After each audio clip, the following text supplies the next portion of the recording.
Este vídeo será uma leitura comentada do texto de Freud, Análise Fragmentária de uma Histeria, que é o caso Dora, o primeiro caso clínico que Freud publica, dos seus 5 grandes casos clínicos, né?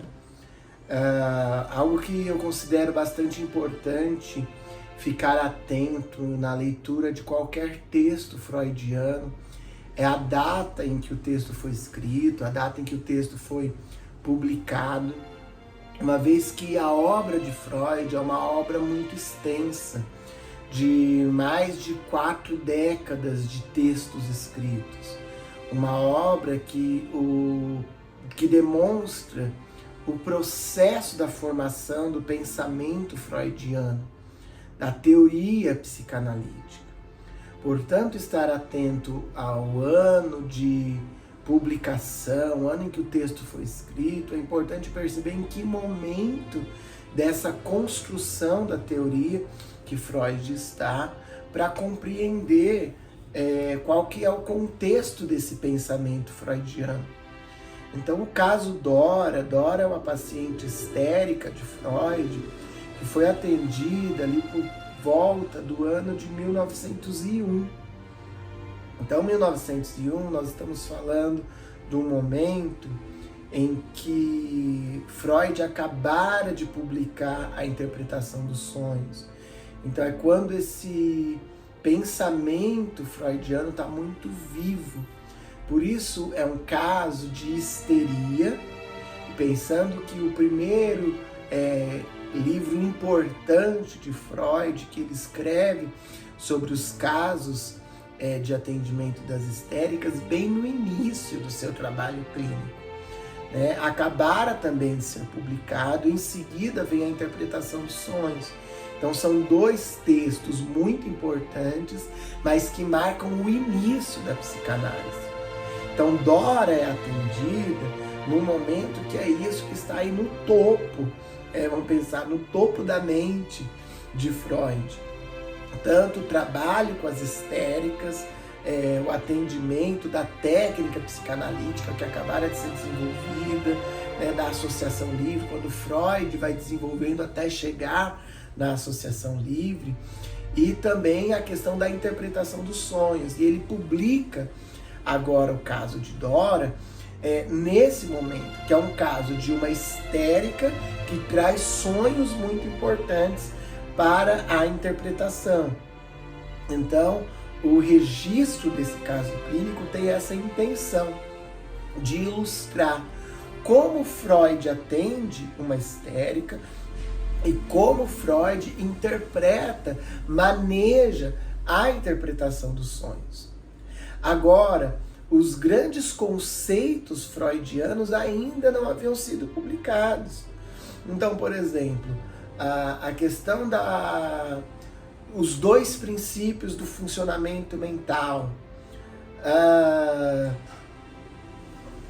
a própria pulsão de morte, id, ego, superego, que hoje, para nós, são fundamentos da psicanálise.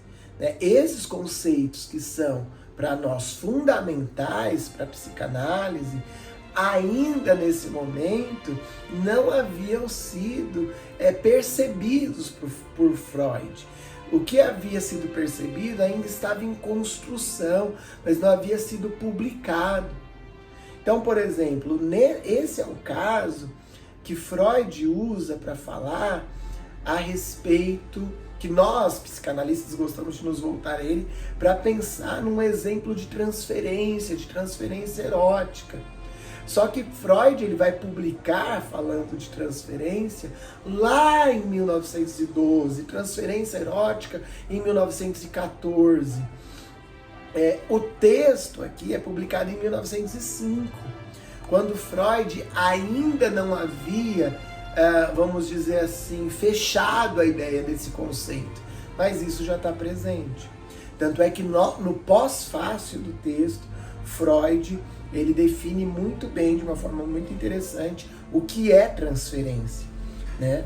Mas aqui em 1905 ainda é que Freud está escrevendo esse texto. Tanto é que aqui, né, nesse volume, o volume 6 das obras completas pela Companhia das Letras, nesse volume também estão os textos dos 3 ensaios sobre a teoria da sexualidade, por exemplo, que vem aqui nesse texto, antes, aqui nesse livro, antes do texto de Dora, mas quer dizer, é de 1905, no mesmo ano de publicação. Mas quando Freud atendeu Dora, isso ainda não estava inteiramente fechado como conceito, como teoria.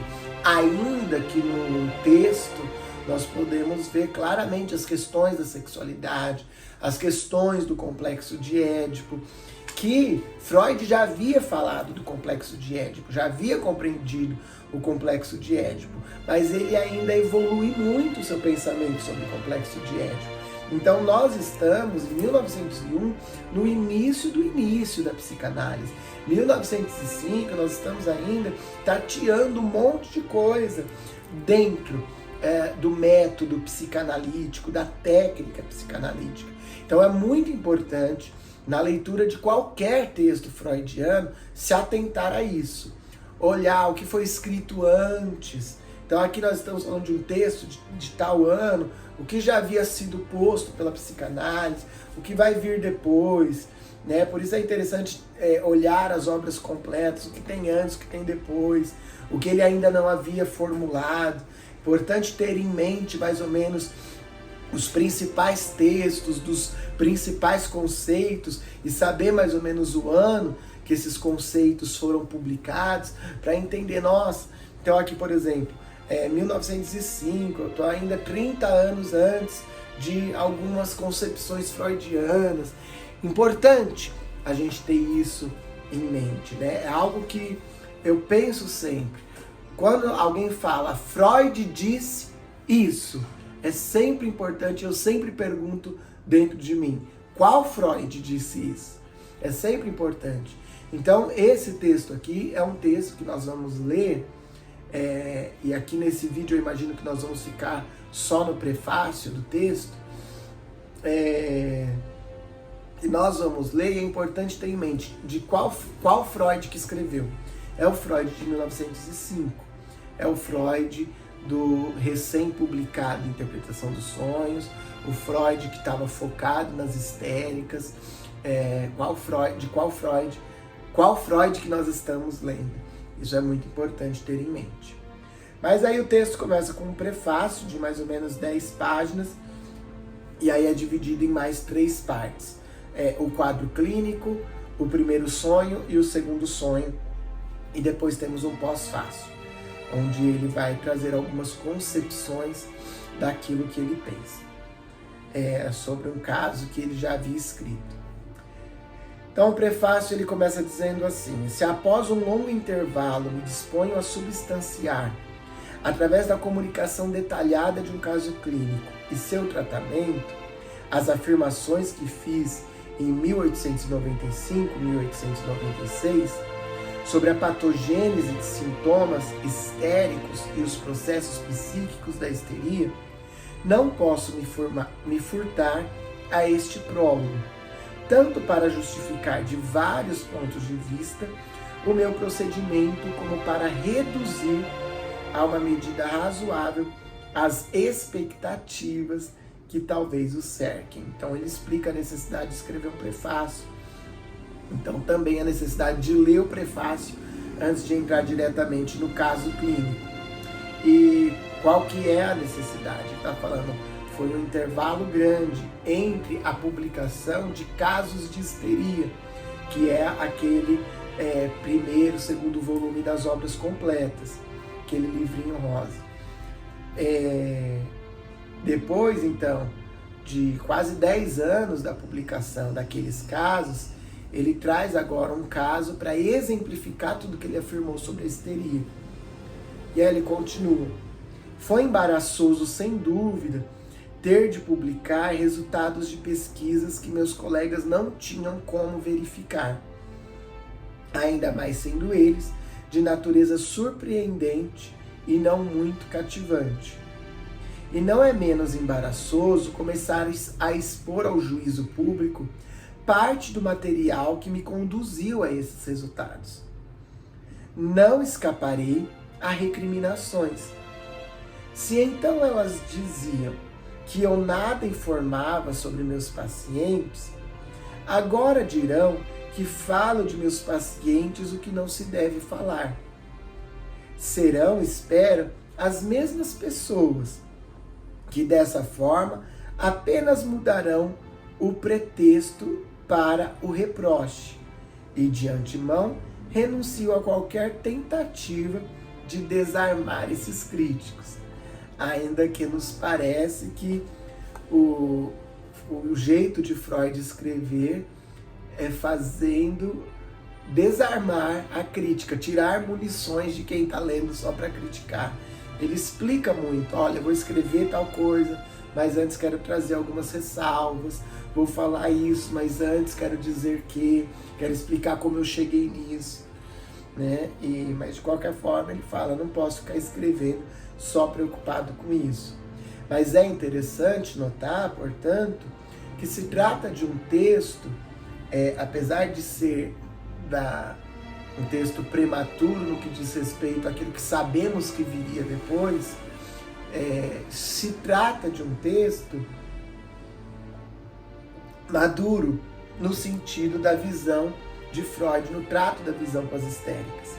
Porque se trata de um texto publicado 10 anos depois do livro com os casos clínicos de histeria que ele escreveu com Breuer. E lá ele faz algumas conclusões sobre a etiologia, sobre o funcionamento psíquico de uma histérica. Agora, 10 anos depois, ele traz um caso que aí ele vai se aprofundar bem detalhadamente sobre um único caso, sobre uma única paciente. Então ele vai poder destrinchar melhor as suas conclusões sobre as histéricas, reafirmar algumas coisas e, claro, 10 anos depois, ampliar muitas outras.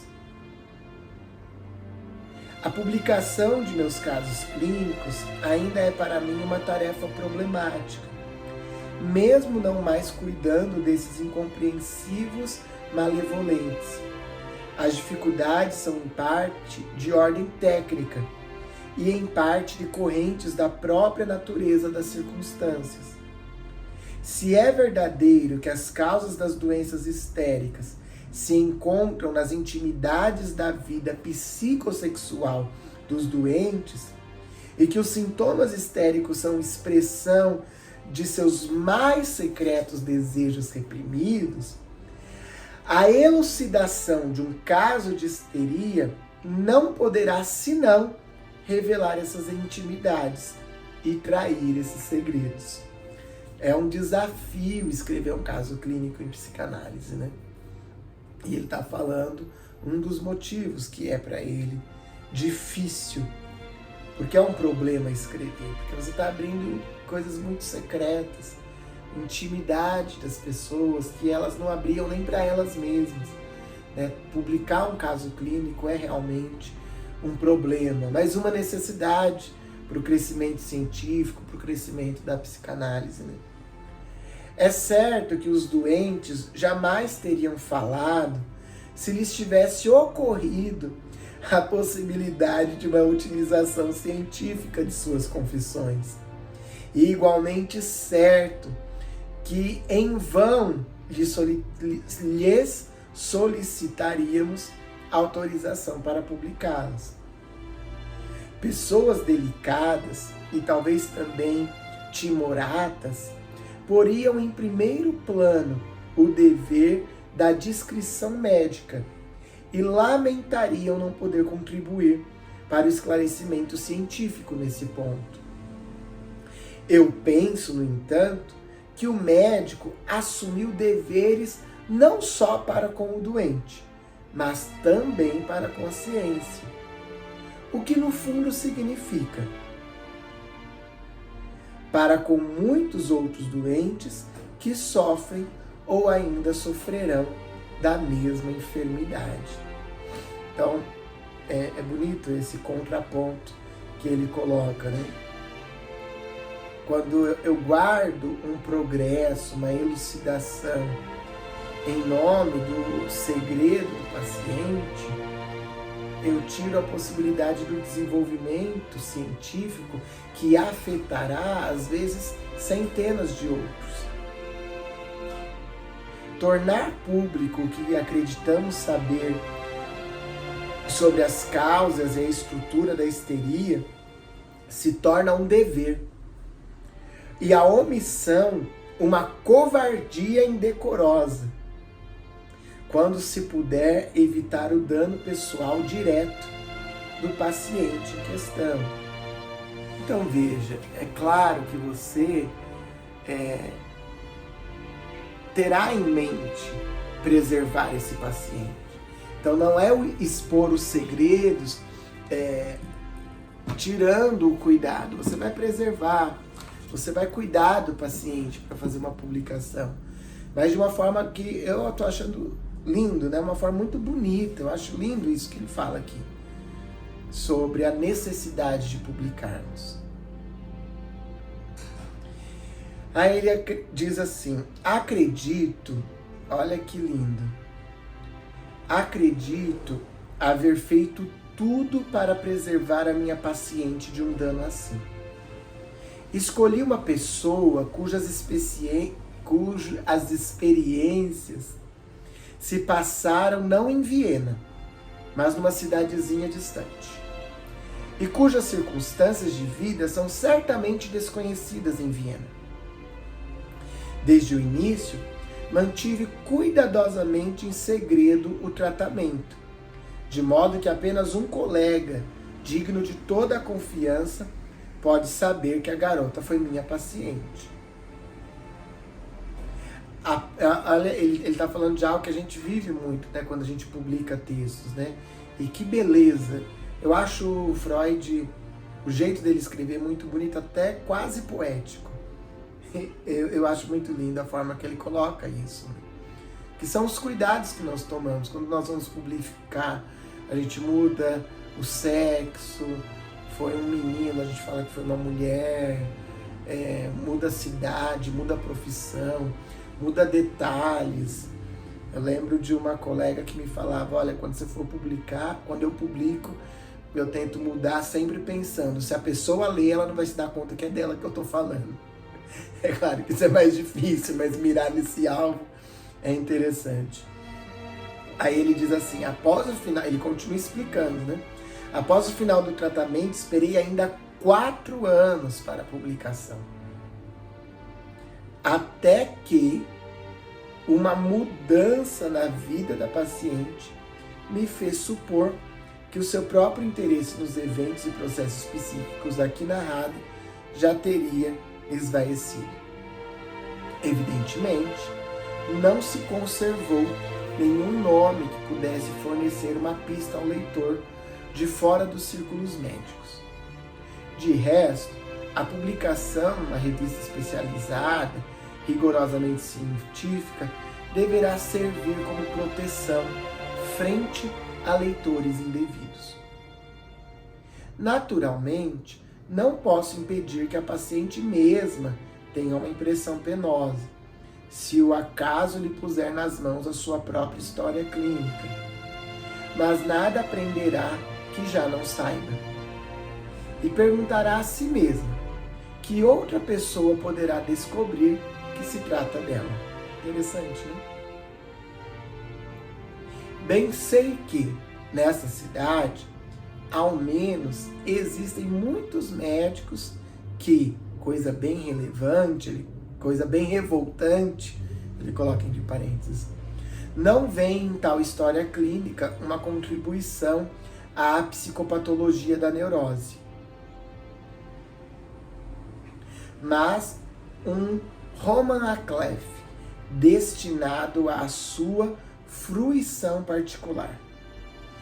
A esse gênero de leitores, eu asseguro que todos os casos que vier a relatar futuramente serão protegidos de sua sagacidade por garantias semelhantes de sigilo, embora esse propósito me restrinja enormemente a utilização do material.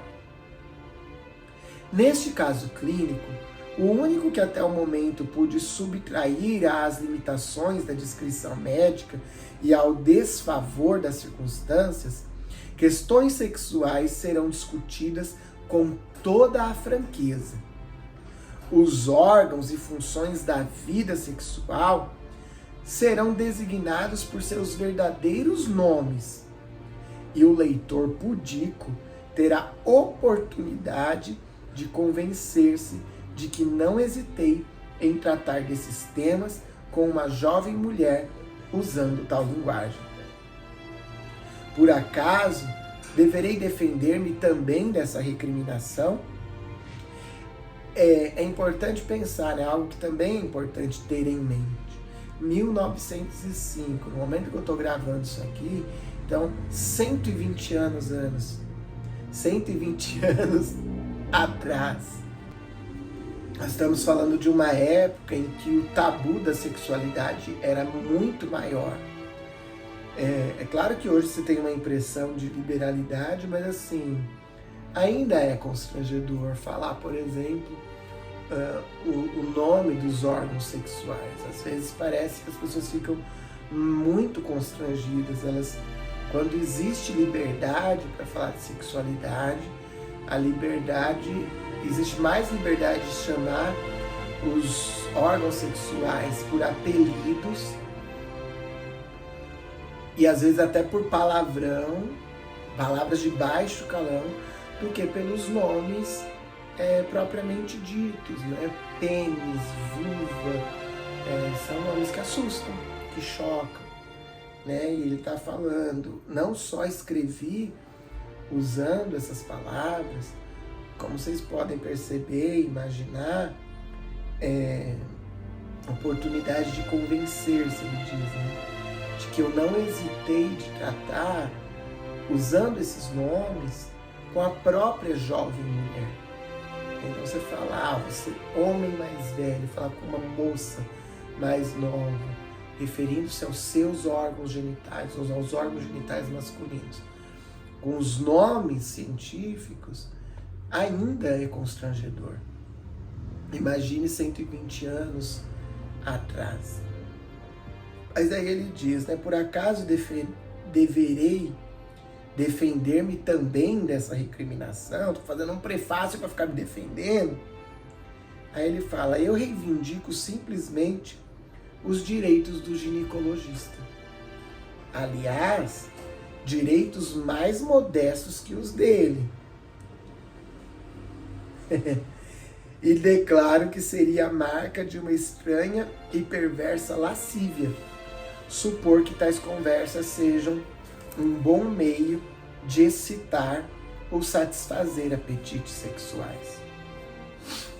De resto, inclino-me a expressar minha opinião a respeito com algumas palavras de outro autor. É interessante isso, né? Essa comparação que ele faz, que ele pega para ele os direitos que um ginecologista tem, de tratar esses nomes pelos nomes, porque ele é um médico, ele está ali tratando de uma paciente. E aí ele fala, os meus direitos ainda são mais modestos, né? Porque ele não só fala, ele toca, ele mexe, ele observa. E ninguém fala que ele é um pervertido por isso, porque entende-se, né, o objetivo. E assim também de um psicanalista. E aí ele fala, seria estranho, perverso, achar que alguém usa esses nomes e tira satisfação sexual por falar os nomes dos órgãos genitais, tratar os nomes dos órgãos genitais em uma conversa. E aí ele usa a citação de um autor, que aqui na nota de rodapé diz ser Richard Schmidt, que diz assim, esse autor, num artigo chamado Contribuições sobre o Erotismo Hindu, no prólogo de um artigo publicado em 1902. Essa é a citação que Freud faz agora, que diz assim, É lamentável ter que reservar espaço numa obra científica para tais protestos e asseverações, mas não é a mim que se deve recriminar por isso. Culpem o espírito da época, graças ao qual chegamos ao ponto de que nenhum livro sério pode estar seguro de sobreviver. Sério isso, né? E aí Freud continua. Então ele está usando esse texto para dizer assim, olha, não reclamem comigo de que eu estou tendo que colocar no prefácio, me justificar porque eu chamo vagina, vulva, pênis. Mas é porque hoje em dia até um livro científico pode ser recriminado por tratar as coisas dessa forma.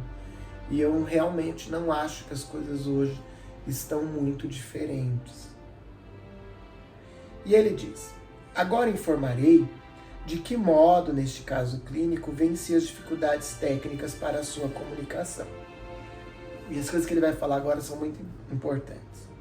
Elas são consideráveis para o médico que diariamente conduz 6 ou até 8 tratamentos psicoterapêuticos, assim, e que não podem tomar notas durante a sessão, pois provocaria desconfiança no paciente e perturbaria a si mesmo na apreensão do material que lhe chega. Então, até sem querer falar, ele está falando de coisas importantes que ainda as pessoas perguntam, né, em supervisões e em outros lugares, perguntam sobre anotar durante a sessão. E ele fala, a gente não anota porque deixa o paciente perseguido, por que está anotando o que eu estou escrevendo? Aquela impressão, o psicoterapeuta está te ouvindo e de repente você fala algo, ele anota, você fala, não, ele gostou disso aqui, né? E também porque quando você para anotar, ele está falando, você fica perturbado, você não está dando atenção a tudo que está acontecendo. Você está prestando atenção naquela parte que você quis anotar e se perde de uma outra coisa. Isso é complicado. Mas nem é disso que ele está falando. Ele está falando assim, se a gente não anota por esse motivo, como que a gente faz para se lembrar de detalhes de um caso que a gente quer publicar? Então ele diz, também não consegui ainda resolver o problema de como registrar para a comunicação posterior um tratamento de longa duração. No caso que segue, 2 fatos vieram em meu auxílio. Primeiro, a duração do tratamento não se estendeu por mais que 3 meses. Segundo, os esclarecimentos se agrupam em torno de 2 sonhos, no meio e no final da terapia, anotados literalmente logo depois da sessão, e que forneceram um apoio seguro para a trama de interpretações e lembranças a eles ligadas. Interessante isso. A história clínica mesma redigi de memória, após o fim do tratamento, enquanto minha lembrança estava ainda fresca e avivada pelo interesse na publicação. Portanto, o registro não é absolutamente, fonograficamente fiel, mas pode reivindicar um alto nível de confiabilidade. Nada do que seria essencial foi nele alterado, exceto talvez, em alguns lugares, a ordem dos esclarecimentos, algo que fiz em prol da coerência. Disponho-me agora a precisar o que se achará neste relato e o que dele estará ausente. O trabalho tinha originalmente o nome de Sonho e Histeria, porque este me parecia bem apropriado para evidenciar como a interpretação dos sonhos se entremescla com a história do tratamento e como pode ajudar no preenchimento das amnésias e nos esclarecimentos dos sintomas. Não foi sem bons motivos que publiquei um laborioso e exaustivo estudo sobre os sonhos em 1900, antes dos trabalhos sobre psicologia das neuroses que tinha em mente. E pude notar, pela recepção que lhe foi dada, a precária compreensão que ainda hoje os colegas demonstram face a tais esforços. Nesse caso, também não era sólida a objeção de que minhas colocações, por haver omissão do material, não podiam produzir uma convicção baseada no teste controlado, pois qualquer um pode submeter os próprios sonhos à investigação psicanalítica. E a técnica de interpretação dos sonhos é fácil de aprender, conforme as indicações e os exemplos dados por mim. Então, o livro Interpretação dos Sonhos, que é o livro maior, né, de Freud e também tido como mais importante, ele é cheio de exemplos, né, de sonhos, das suas interpretações e esmiuçada a técnica de interpretação. Então, ele fala que esse não é o maior desafio. Hoje, como então devo afirmar que um aprofundamento. Então ele diz, né? Hoje, como então, né? Como nessa época, devo afirmar que um aprofundamento nos problemas do sonho é condição prévia, indispensável para o entendimento dos processos psíquicos da histeria e demais psiconeuroses. E quem quiser se poupar, esse trabalho preparatório não terá perspectiva de avançar mesmo alguns passos nesse campo. Dado que essa história clínica pressupõe o conhecimento da interpretação dos sonhos, a sua leitura resultará bastante insatisfatória para quem não atender esse pressuposto. Ele está dizendo, é muito importante, antes de se prestar ao estudo do caso Dora, recapitular o estudo, que acredito que a maioria das pessoas que estão aqui, se voltar a recapitular o que se sabe sobre interpretação dos sonhos, uma vez que ele lançar a mão constantemente dessa técnica, aqui nesse caso, né? Ele está dizendo assim, senão fica parecendo que eu tirei coelho da cartola, né? Quando eu falo que isso é aquilo, aquilo é aquilo outro.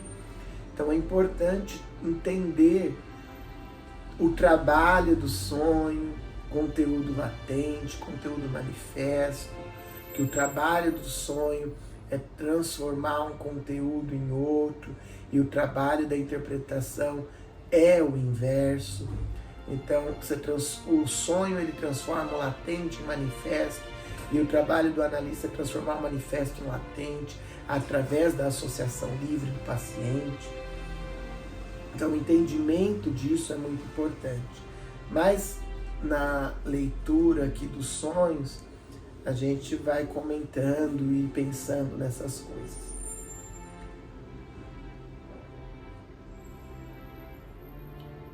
Aí ele explica, né, porque é importante ter isso em mente antes da leitura. Ele fala assim, ó, tal leitor que não conhece sobre a interpretação de sonhos, encontrará nela, em vez do esclarecimento buscado, apenas estranheza, e sentirá a inclinação de projetar a causa dessa estranheza no autor, visto como fantasioso, achar que Freud tira coelho da cartola. Na realidade, tal estranheza é inerente aos fenômenos da própria neurose. Apenas por nossa familiaridade médica com os fatos é ali escondida, vindo novamente à luz na tentativa de esclarecimento. Só poderia ser totalmente banida se conseguíssemos fazer derivar cada traço da neurose de fatores já conhecidos por nós. Mas tudo indica, ao contrário, que pelo estudo da neurose seremos levados a supor a existência de muitas coisas novas, que então gradualmente poderão se tornar objeto de um conhecimento mais seguro. O que é novo sempre desperta estranheza e resistência.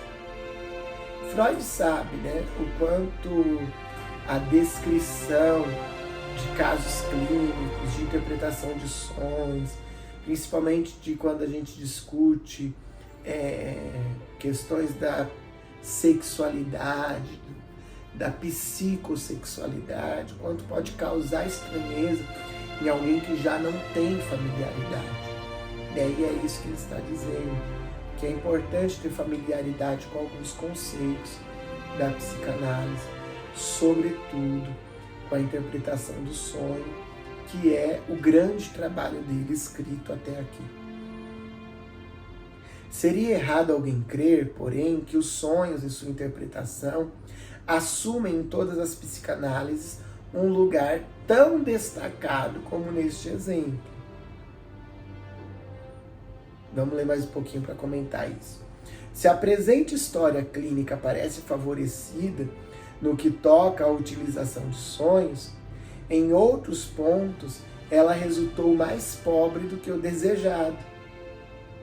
Mas as suas deficiências estão ligadas às mesmas circunstâncias que tornaram possível publicá-la.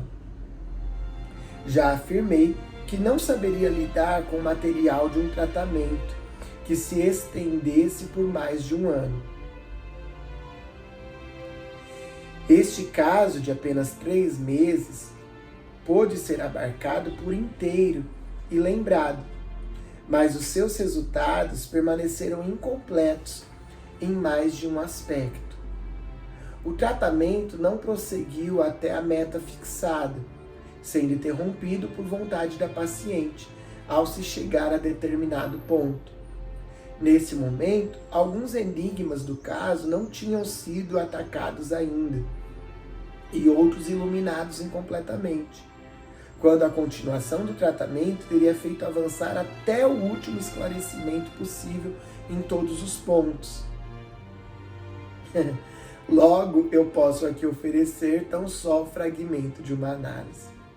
Bom, acho que essas coisas que ele fala aqui são interessantíssimas da gente comentar.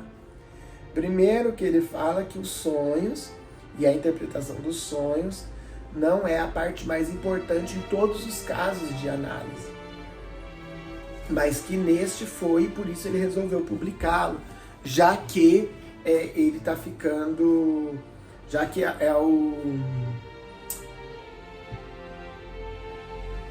coluna dorsal da psicanálise até aqui, a interpretação dos sonhos.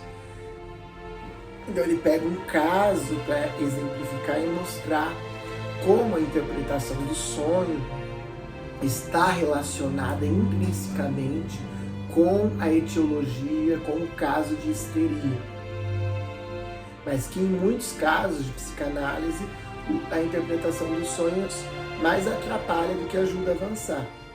E aqui ele fala, foi um caso só de 3 meses. Gente, um caso de 3 meses aqui não é igual um paciente que fica 3 meses vindo uma vez por semana.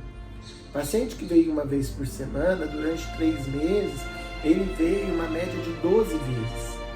Você teve 12 sessões com a pessoa, você não conseguiu se aprofundar e entender muita coisa. E com uma semana de diferença entre um atendimento ou outro, isso é muita coisa. Então muita coisa se perde.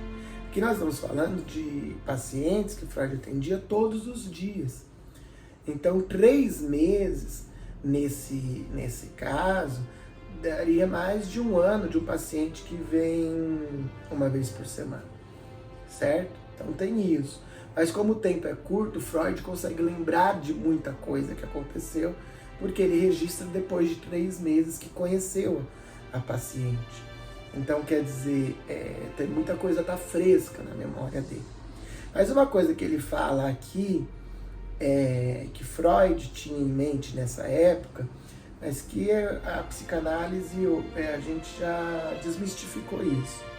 Ele fala da ideia de que se o caso tiver... Então, depois eu volto, né? Se o caso tivesse continuado, ele teria feito avançar até o último esclarecimento possível em todos os pontos. Mas hoje a gente sabe que não é por aí, não dá para esgotar o psiquismo de alguém. Bom, você está 100% analisado, pode ir, né? Não existe esse objetivo numa psicanálise, né? Por isso aqui tinha uma ideia de tratamentos até que curtos. Claro que aqui é 3 meses, mas Hoje a gente fala de pessoas que ficam em análise, principalmente os próprios analistas de informação, 10, 15, 20, 25 anos em uma análise. Por quê? Sabemos que o psiquismo não se esgota. Mas aqui se tem uma ideia de um esgotamento ainda. Tanto é que ele acha que vai ser tudo esclarecido. E não é bem por aí, né? Mas aqui tem uma ideia. Mas mesmo assim, com essa ideia, né? Lembrando, gente, que a psicanálise aqui é uma criança, ela está engatinhando ainda, né? Com Freud. Mas veja, de qualquer forma, Freud faz algo que é tão bonito. Ele resolve publicar um caso que ele entende que não deu certo. Alcançou muitos resultados. O que eu falo quando, né, até ele evidencia depois aqui quanto de resultado ele alcançou. Mas de qualquer jeito você vê aqui nessa parte o quanto ele está insatisfeito, porque foi interrompido pelo paciente. E às vezes isso é um tiro no meio do narcisismo do analista. O paciente interrompeu, então deu errado o tratamento. A gente não entendeu nada sobre a neurose dele ainda, não entendeu nada sobre o funcionamento psíquico dele e ele foi embora. Nem vou publicar um caso desse. Não, e Freud não só publica, como ele deixa muito claro o que deu errado nesse caso. Olha, o paciente foi embora no meio, eu acho que a gente não alcançou o que dava para alcançar. Dá para entender o que Freud quer dizer, ele fala aqui de esgotar tudo. Mas assim, eu acho que a gente tinha condição de ir muito mais, isso sim, tinha condição de explorar mais essas coisas, tinha condição de avançarmos, mas ela interrompeu. Mas ele publica e se torna um caso super clássico da psicanálise, o caso Dora. Então isso é muito bonito também. Ele diz assim: um leitor familiarizado com a técnica exposta nos estudos sobre a histeria, que é lá o livrinho rosa, talvez se admire de em 3 meses não ter havido a possibilidade de solucionar totalmente, ao menos, os sintomas que foram atacados. Isso se torna compreensível. Porém, se eu informar que desde os estudos a técnica psicanalítica sofreu uma completa revolução. Naquele tempo, o trabalho partia dos sintomas e se impunha a meta de desfazê-los um após o outro. Presta atenção como isso é bonito, que tem a ver com como eu comecei esse vídeo, falando sobre a evolução da psicanálise. Ele está falando, evoluiu muito daquele momento até aqui, daquela publicação até essa. Então, como que eu trabalhava naquela época? Primeiro sintoma, uma tosse que não sara. A gente vai atacar essa tosse que não sara, até entender de onde ela vem, por que você formou esse sintoma, entendeu, a tosse sumiu. Próximo sintoma, paralisia da perna direita. Vamos lá, paralisia da perna direita, até entender de onde vem essa paralisia, e a paralisia sobe. Vamos para o próximo sintoma. Ele estava falando que é mais ou menos assim que ele trabalhava na época daquela publicação do livrinho rosa. Estou falando livrinho rosa porque é o primeiro dessa série aqui, que é o estudo sobre histeria que ele publica, que ele escreve com Breuer, né? Naquele tempo, o trabalho partia dos sintomas e se impunha a meta de desfazê-los um após o outro. Desde então, abandonamos essa técnica, por considerá-la inteiramente inadequada à estrutura mais sutil da neurose. Agora, eu deixo o próprio doente, isso aqui é mais parecido com o que a gente faz, deixo o próprio doente determinar o tema do trabalho diário e parto da superfície eventual que o seu inconsciente lhe oferece a atenção. Então aqui daria para a gente discutir uma aula inteira só sobre essa forma de trabalhar na psicanálise, né? Diferente de outras abordagens de psicoterapia. A gente, é algo que eu sempre falo, né? Colegas que conheço, que trabalham muito bem, de muita confiança, eles preparam a sessão. Hoje nós vamos trabalhar tal coisa. E chega com uma sessão pronta para o seu paciente. Por que na psicanálise a gente não prepara a sessão? Hoje nós vamos trabalhar tal coisa com o fulaninho. Ó, semana que vem então a gente vai trabalhar tal tema. É assim que Freud trabalhava no início. Mas agora ele fala, eu abandonei essa técnica. Porque não é por quê? E o abandonar a técnica tem a ver com um aprofundamento teórico, de entender. As neuroses têm uma outra lógica. A partir dessa outra lógica da neurose, a gente precisa trabalhar de outra forma, que a técnica vai se desenvolvendo. O paciente conduz. O que ele traz hoje? E o que ele traz hoje, ele coloca aqui, parto da superfície eventual que o seu inconsciente lhe oferece a atenção. Então, o paciente hoje começou trazendo tal assunto. Isso já é material para mim. Perceber por onde o paciente começou na sessão. Perceber por onde ele está propondo que a gente trabalhe na sessão. Isso já é material para mim. E Freud vai dando atenção a isso. Mas assim obtenho fragmentado, entremeado em contextos diversos e distribuído em épocas bem separadas aquilo que está ligado à solução de um sintoma determinado. Apesar dessa aparente desvantagem, a nova técnica é bastante superior à velha. E indiscutivelmente, isso aqui é demais, gente. Olha só, ele fala que assim, ele vai acabando trabalhando com fragmentos, já que ele não conduz, hoje a gente vai trabalhar com tal coisa, quando a gente esgotar isso, a gente vai para a próxima, deixa correr, acaba surgindo fragmentos. A fragmento, então, antes a gente atacava essa tosse até entender ela inteira e aí ela vai embora. Agora, hoje aparece o fragmento da tosse, outro da paralisia, outro monte de coisa. Aí daqui um mês aparece o outro fragmento da tosse e a gente vai montando um quebra-cabeça. Então, por um lado, tem isso. Só que aí ele fala, apesar dessa aparente desvantagem, essa nova técnica, trabalhar assim, é muito superior à velha. E indiscutivelmente, aqui que eu parei, a única possível. Então, assim, o método psicanalítico, para nós, ele é o melhor, não porque nós achamos que as outras são ruins, mas é porque nós entendemos que esse é o único jeito possível de trabalhar. E a psicanálise, ela tem uma característica disso, né? A gente vai conhecendo como a mente funciona, E depois de alguns anos fazendo psicanálise, você vai chegando à conclusão de que você trabalha daquele jeito, não porque é o jeito certo, mas porque é o único jeito que dá para trabalhar com uma mente que funciona do jeito que você descobriu que funciona. E aí ele segue.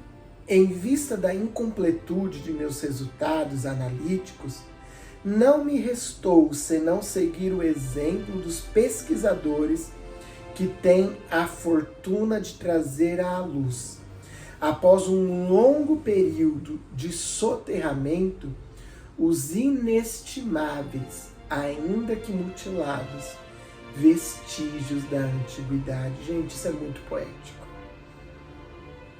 Restaurei o que faltava, segundo os melhores modelos por mim conhecidos de outras análises. Mas, como um arqueólogo escrupuloso, não deixei de indicar sempre onde termina a parte autêntica e tem início a minha construção. Uau! Gente, isso é muito bonito. Esse parágrafo é lindo. E em outros momentos da obra de Freud, ele vai comparar o seu trabalho com o trabalho de outras profissões para explicar como trabalha um psicanalista.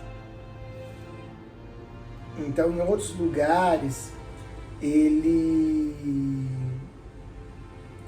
se compara a um arqueólogo.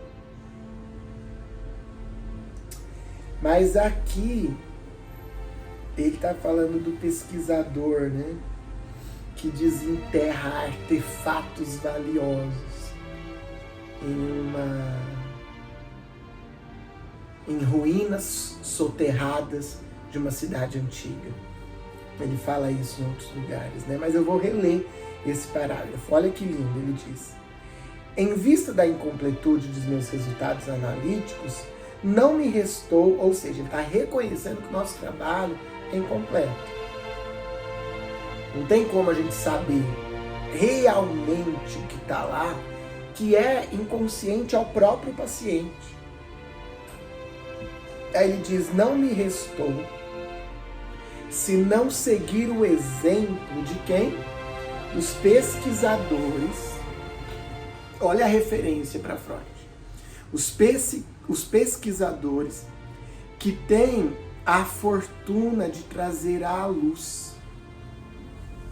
Ou seja, olha como ele se vê. Com a pessoa que tem o privilégio, a sorte, que é afortunado por ter diante de si o desafio, a empreitada de trazer à luz, após um longo período de soterramento, no caso desse pesquisador, milhares de anos em que aquela cidade foi destruída. No caso do analista, os anos que se passaram desde a infância. A gente tem a oportunidade, a gente tem a sorte, a fortuna de trazer à luz o que depois desses anos todos? Os inestimáveis, ainda que mutilados, vestígios da antiguidade. Esse é o pesquisador. E nós? Os inestimáveis também, ainda que mutilados pelo esquecimento, ainda que mutilados pela força da repressão, do recalque, vestígios da infância. Quando aparece um vestígio da infância, ele aparece mutilado, ou seja, uma taça quebrada. Parece que é uma taça quebrada, não sei bem o que é isso. E aí o que esse pesquisador faz? Aí o Freud ele conta o que ele faz como um pesquisador, como um arqueólogo do inconsciente. Ele diz assim: restaurei o que faltava, segundo os melhores modelos por mim conhecidos de outras análises. Do jeito que o pesquisador, que o arqueólogo faz. O arqueólogo pega aquela peça, ele fala assim: olha, de acordo com outros modelos que eu já encontrei em outras escavações, isso aqui está parecendo um pedaço de uma taça. E aí ele restaura esse pedaço de acordo com os modelos que ele já tem. Esse é o jeito de Freud trabalhar. O jeito de Freud trabalhar. Vamos pensar aí que a psicanálise já tem, esse texto aqui, já tem aí pelo menos 120 anos. Muita coisa a gente ampliou, mas Freud é que está contando de forma muito poética como ele faz igual arqueólogo. Então ele reconstrói de acordo com o modelo que ele tem. Mas olha que bonito que ele não termina o parágrafo aqui. Ele fala assim: mas como um arqueólogo escrupuloso, um arqueólogo ético, um arqueólogo que leva a sério o seu trabalho e respeita seu objeto de pesquisa, não deixei de indicar sempre onde termina a parte autêntica e tem início a minha construção. Uau! Lindo isso. Lindo demais, né? Então, assim, isso é o que surge, que o paciente me traz. Isso aqui fui eu que coloquei, porque eu imagino que tem esse resto. Mas eu deixo muito claro que isso é uma hipótese minha. Aí ele continua, né? A outra espécie de incompletude que eu mesmo introduzi deliberadamente. Ele introduziu agora, nesse trabalho, uma incompletude porque ele quis. Em geral, não expus o trabalho de interpretação que tinha de ser realizado com as associações e comunicações do doente, mas somente os resultados dele. À parte os sonhos, portanto, a técnica do trabalho analítico é revelada apenas em uns poucos lugares. Interessava-me, neste caso clínico, mostrar a determinação dos sintomas e a estrutura íntima da neurose. Se ao mesmo tempo buscasse cumprir a outra tarefa, isso produziria apenas uma inextricável confusão. Então, daqui aquilo que a gente falou em outras partes do texto. Por isso, quem não conhece a técnica, parece que ele tirou o coelho da cartola. A pessoa fala isso, ele fala isso significava tal coisa. Mas é claro que o que ele está dizendo, existe um trabalho para sair disso que a paciente falou até chegar no seu significado. Todavia, eu não mostro aqui nesse trabalho clínico esse trabalho, porque não é o objetivo da descrição deste caso, este trabalho técnico. Mas é só mostrar a existência disso, que a pessoa trouxe e o seu significado, que eu queria mostrar a etiologia da histeria ligado à interpretação dos sonhos. Se eu tento fazer isso que eu queria mostrar, que é o objetivo do meu trabalho, e tento também mostrar a técnica que eu usei, o texto ia virar uma confusão. Para fundamentar as regras técnicas, a maioria delas encontrada empiricamente, seria preciso juntar o material de muitas histórias de tratamento. Não se imagine, porém, que a abreviação acarretada pela omissão da técnica tenha sido particularmente grande neste caso, pois justamente a parte mais difícil do trabalho técnico não esteve em consideração com a paciente, já que o fator da transferência, do qual se fala no fim da história clínica, não veio à baila durante o breve tratamento. Então veja, os grandes textos da técnica de Freud, eles só vão ser publicados 7 anos depois, né? Então não tem muitos trabalhos técnicos, se bem que aqui neste volume tem alguns textos sobre a forma de trabalhar, né? O texto de 1904, Método Psicanalítico de Freud, um outro texto chamado Psicoterapia, alguns textos que eles falam mais sobre como ele trabalha. Tem uns textos mais antigos que falam sobre como ele trabalha, mas a apresentação desse caso não é um caso para explicar a técnica, tampouco elucidar a questão da transferência, como ele coloca aqui, que aparece só no final. E durante o trabalho ele não se atentou que estava havendo uma transferência, muito menos a sua contra-transferência. É no pós-fácil que ele vai falar um pouquinho mais pra gente dessa transferência. E aí ele segue, aqui no último parágrafo do nosso prefácio. De uma terceira espécie de incompletude, agora vai falar de outra incompletude, né? A primeira que ele fala é do trabalho dele ser igual ao do arqueólogo, não encontra tudo inteiro, ele precisa colocar coisas dele. A segunda é essa questão que ele não vai falar de como ele chegou às conclusões que chegou. E agora ele vai falar da terceira incompletude para fechar o prefácio. Nem a paciente nem o médico tem culpa. Então a primeira é a paciente que não tem, por causa da ação da repressão, né? Não apresenta tudo. A outra, ele não quis escrever sobre a técnica, e agora não é nem ele nem a paciente. É óbvio que uma única história clínica, mesmo que fosse completa e não deixasse lugar a dúvidas, não poderia responder a todas as questões levantadas pelo problema da histeria. É óbvio, né?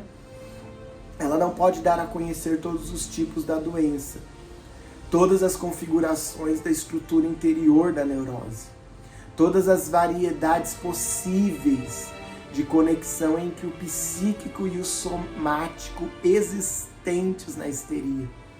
Não é sensato exigir mais de um caso do que aquilo que ele pode oferecer. Então não vou tirar coisa de onde não tem. Uma neurose, um sintoma, uma estrutura psíquica. Quando eu falo estrutura psíquica, estou falando do jeito de uma pessoa funcionar. É um emaranhado de coisas. Não dá para expor tudo isso na descrição de um caso. E um caso também não tem como exemplificar todas as complexidades de um sintoma. De um caso, a gente tira o exemplo de uma coisa, de outro de outra coisa. Aí ele fala, né, então vou reler essa última frase: não é sensato exigir mais de um caso do que aquilo que ele pode oferecer. E quem até hoje não quis crer na validade geral e sem exceções da etiologia psicossexual da histeria, dificilmente obterá essa convicção tomando conhecimento de uma história clínica, fazendo melhor em adiar seu julgamento até adquirir pelo próprio trabalho o direito à convicção. E aqui, em 1923, Freud acrescenta uma nota de rodapé ao final desse parágrafo. Então acho que vale a pena nós lermos. O tratamento que aqui se expõe foi interrompido em 31 de dezembro de 1899. O seu relato foi escrito nas 2 semanas seguintes, mas publicado apenas em 1905. Não é de esperar que mais de 2 décadas de trabalho contínuo, como eu disse aqui na leitura inteira, nada mudassem na concepção e apresentação de um caso assim. Mas seria absurdo, claramente absurdo, colocado up to date, adequá-lo ao estado presente do nosso saber através de correções e ampliações. Então o deixei essencialmente intacto, corrigindo-lhe apenas descuidos e imprecisões para os quais meus excelentes tradutores ingleses, senhor e senhora James Strachey, me haviam chamado a atenção. As anotações críticas que me pareceram admissíveis foram incorporadas em notas à história clínica, de modo que o leitor estará correto em supor que ainda hoje sustento as opiniões defendidas no texto, se nas notas não encontrar oposições a elas. O problema da descrição médica que me ocupa neste prólogo está fora de consideração no que toca às outras histórias clínicas deste volume. Freud redigiu esta nota para um volume que reunia os seus 5 principais relatos clínicos. Os outros casos são O Pequeno Hans, Homem dos Ratos, ambos de 1909, Schreber, que não foi ele que escreveu, de 1911, e 1918, O Homem dos Lobos, pois 3 delas foram publicadas com o assentimento formal dos envolvidos, com o pai no caso do Pequeno Hans, e num dos casos de Schreber, o objeto da análise, como eu disse, eu falei, não foi ele que escreveu, ele não atendeu. Não é propriamente uma pessoa, mas um livro por ela deixado. No caso Dora, o segredo foi conservado até este ano. Soube recentemente que ela, de quem há muito não ouvia falar, adoeceu novamente por outras casas e revelou a seu médico que quando jovem fora objeto de minha análise. E com tal comunicação, foi fácil para meu bem informado colega reconhecer nela a Dora de 1899. O fato de que os 3 meses de tratamento lograram apenas resolver o conflito de então e de que não puderam constituir salvaguarda contra adoecimentos posteriores, não será visto como objeção à terapia analítica por alguém que raciocine com justeza. Muito interessante essa nota, que reitera tudo que comentamos até aqui. A gente, se possível, nós continuaremos em outro vídeo, uma leitura comentada da primeira parte do texto que vem após esse prefácio, que é sobre uma geral do caso clínico.